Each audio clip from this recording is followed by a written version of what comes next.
There's a lot of talk around your authentic self. You want to show up as your authentic self. You want to be your authentic self. But what about this unpopular opinion that I'm about to lay before you on today? What if your authentic self has to, one, be discovered and then two, be developed?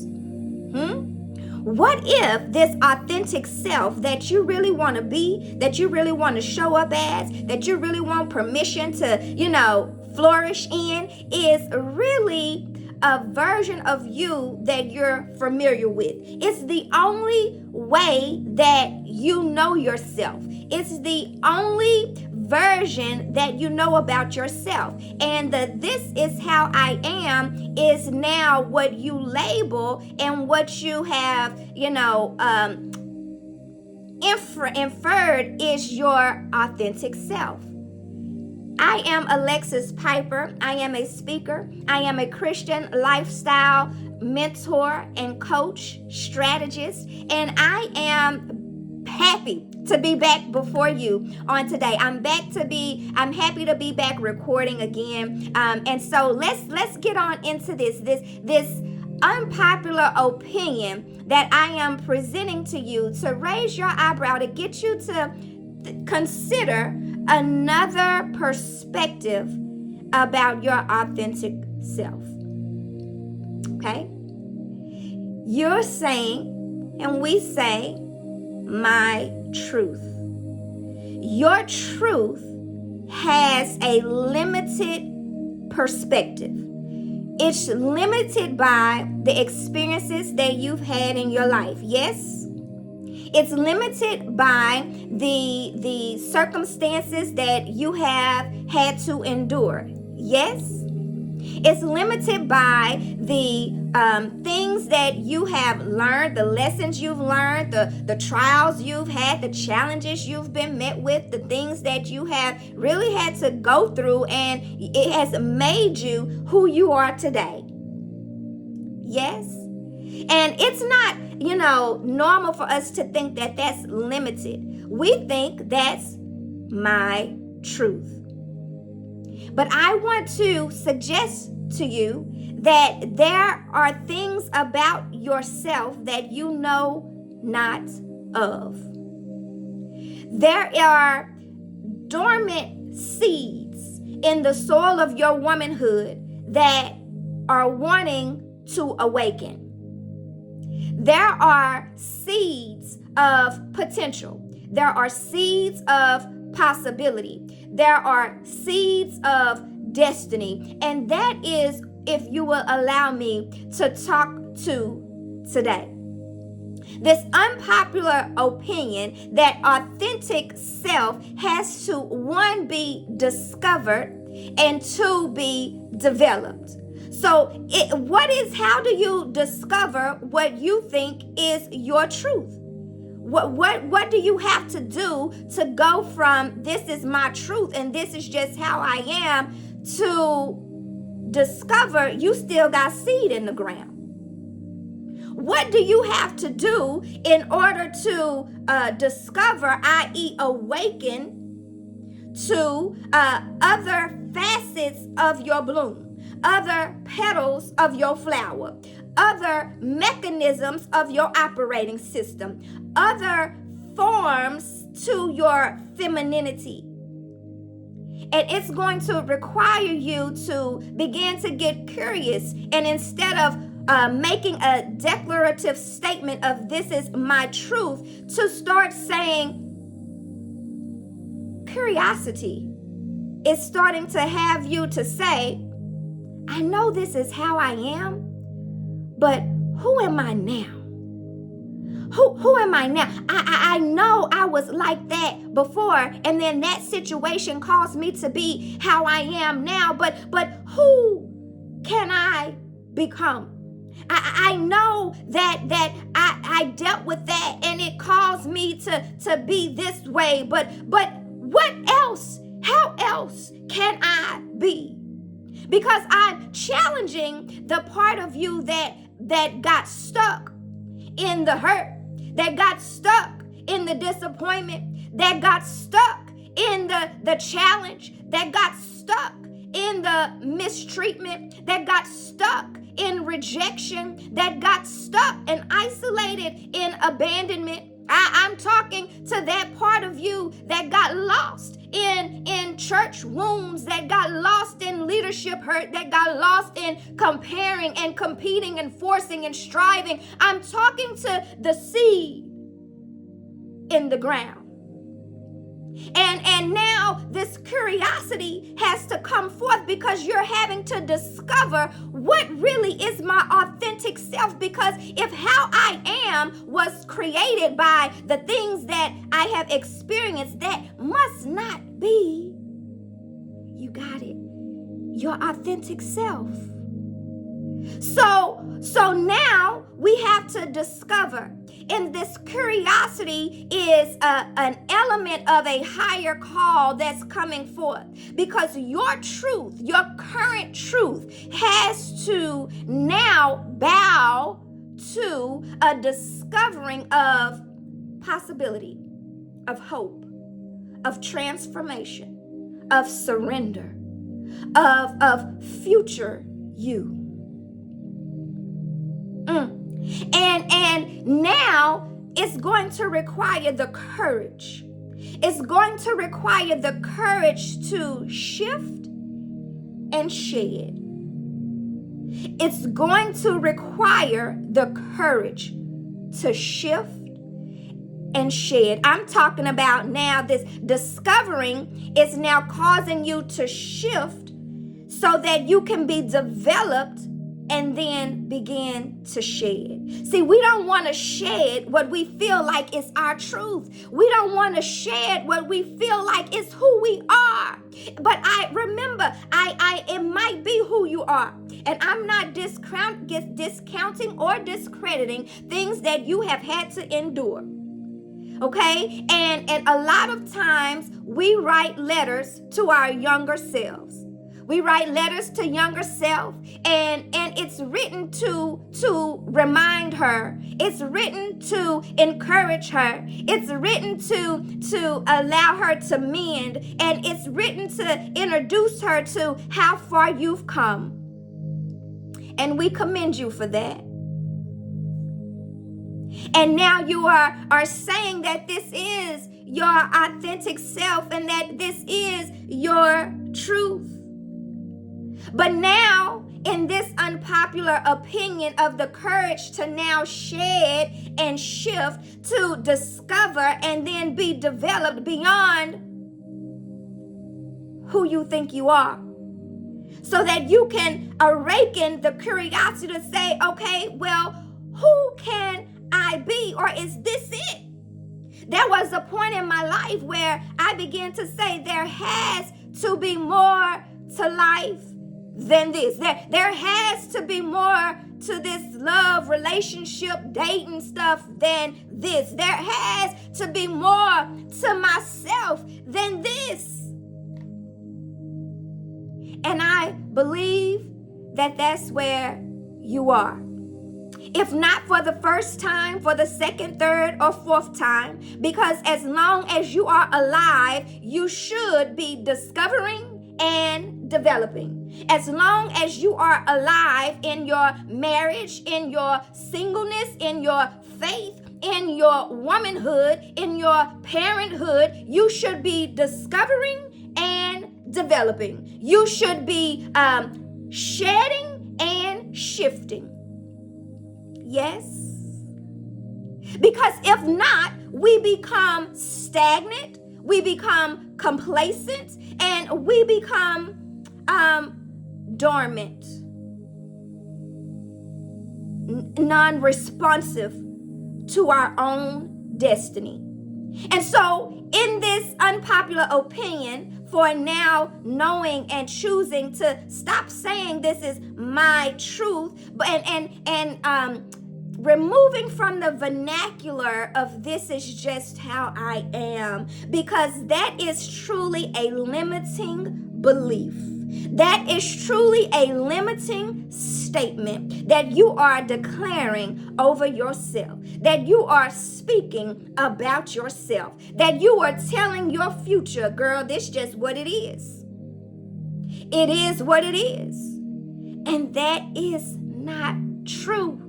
That is not true. So now it's time to start writing a letter to future you. Now it's start to say, okay, younger you, girl, we're proud of the woman that we have become. We're proud of the things that we have overcome. We're proud of the lessons that we have learned. We're proud of the tools that we have in our toolkit. However,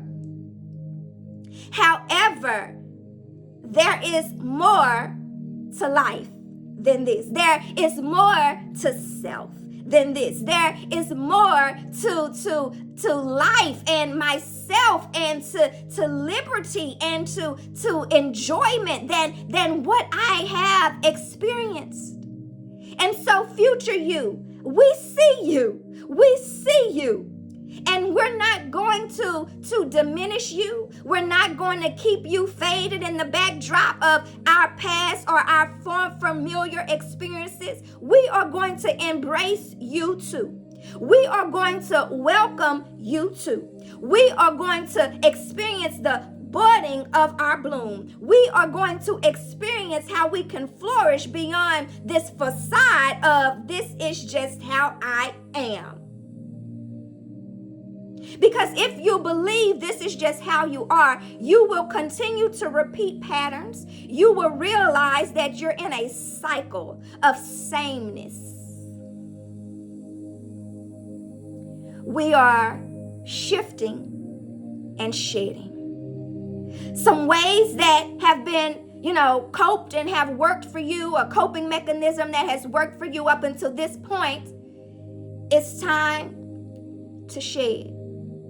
Some ways of engagement that you have when you converse with your friends, when you converse with your spouse, when you entertain certain relationships, there is going to be a shifting of your operating system.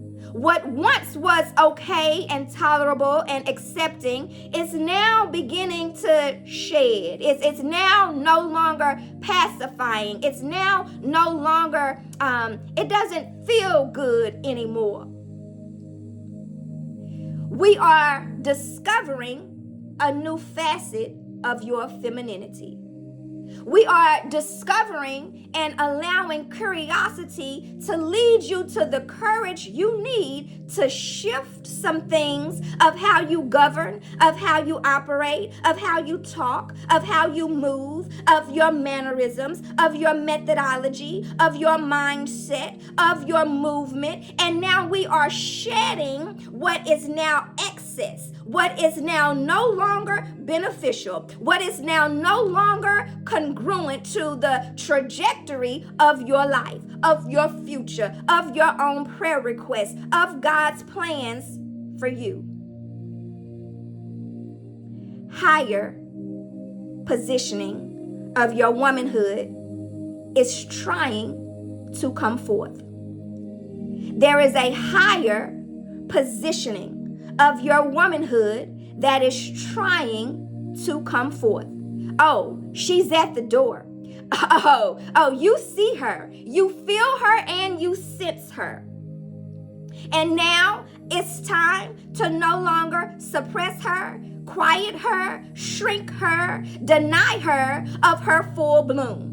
Higher positioning leads to what my mentor says is highest learning for highest living. And it's going to start with anchoring your femininity in a higher occupancy of positioning. Oh, flourish in this developmental phase of your womanhood. Flourish in this developmental phase of how you mom and how you wife and how you show up in your leadership roles and how you show up as a professional and how you show up on the internal self of you.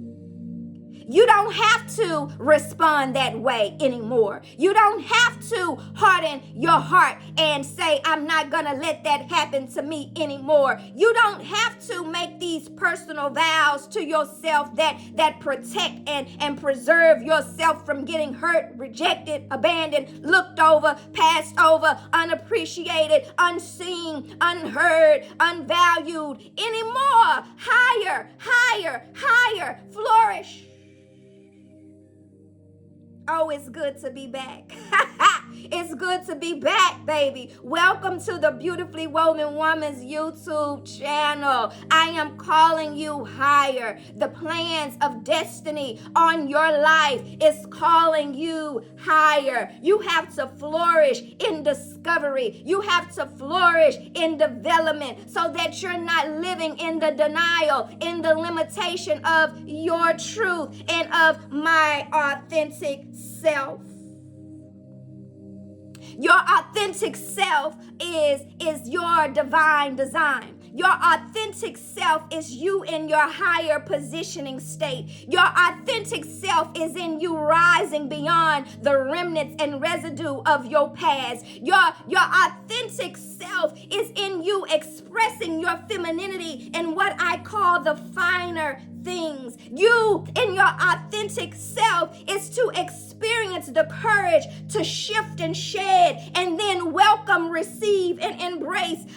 It's to welcome, receive, and embrace